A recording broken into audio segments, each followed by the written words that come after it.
ኦሪት ዘጸአት ምዕራፍ 17 የእስራኤልም ልጆች ማህበር ሁሉ እግዚአብሔር እንዳዘዘ ከሲን ምድረ በዳ ሊጓዙ ተነሱ። በራፊድምም ሰፈሩ። ሕዝቡም ይጠጡ ዘንድ ውሃ አልነበረም። ሕዝቡም ሙሴን ተጣሉት፣ የምንጠጣውን ውሃ ስጠን አሉት። ሙሴም ለምን ትጣሉኛላችሁ? እግዚአብሔርንስ ለምን ትፈታተናላችሁ? አላቸው። ሕዝቡም በዚያ ስፍራ ውሃ ተጠሙ። እኛንና ልጆቻችንን ከብቶቻችንንም በጥማት ልትገድል ለምን ከግብፅ አወጣህን? ሲሉ በሙሴ ላይ አንጎራጎሩ። ሙሴም ሊወግሩኝ ቀርበዋልና በዚህ ሕዝብ ምን ላድርግ ብሎ ወደ እግዚአብሔር ጮኸ። እግዚአብሔርም ሙሴን በሕዝቡ ፊት እለፍ፣ ከእስራኤልም ሽማግሌዎች ከአንተ ጋር ውሰድ፣ ወንዙንም የመታህበትን በትር በእጅ ይዘሃት ሂድ።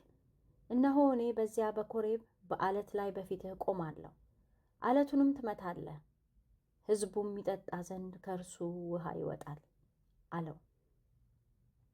ሙሴም በእስራኤል ሽማግሌዎች ፊት እንዲሁ አደረገ። ስለ እስራኤልም ልጆች ክርክር እግዚአብሔር በመካከላችን ነውን ወይስ አይደለም ሲሉ እግዚአብሔርን ስለተፈታተኑት የዚያን ስፍራ ስም ማሳ ደግሞም መሪባ ብሎ ጠራው። አማሌቅም መጥቶ ከእስራኤል ጋር በራፊድም ተዋጋ። ሙሴም ኢያሱን ጎልማሶችን ምረጥልን፣ ወጥተህም ከአማሌቅ ጋር ተዋጋ፣ እኔ ነገ የእግዚአብሔርን በትር በእጅ ይዤ በኮረብታው ራስ ላይ ቆማለሁ። ኢያሱም ሙሴ እንዳለው አደረገ፣ ከአማሌቅም ጋር ተዋጋ። ሙሴና አሮንም ሆርም ወደ ኮረብታው ራስ ወጡ። እንዲህም ሆነ፣ ሙሴ እጁን ባነሳ ጊዜ እስራኤል ድል ያደርግ ነበረ፣ እጁንም ባወረደ ጊዜ አማሌቅ ድል ያደርግ ነበረ።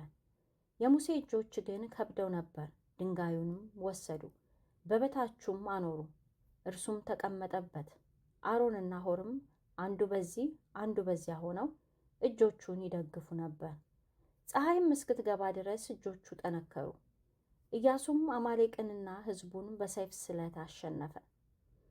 እግዚአብሔርም ሙሴን የአማሌቅን ዝክር ከሰማይ በታች ጨርሼ ደመስሳለሁና ይህን ለመታሰቢያ በመጽሐፍ ጻፈው፣ በኢያሱም ጆሮ ተናገር አለው።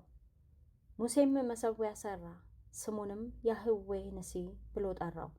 እርሱም እጁን በእግዚአብሔር ዙፋን ላይ ስለጫነ የእግዚአብሔር ሰልፍ በአማሌቅ ላይ ለልጅ ልጅ ይሁን አለ።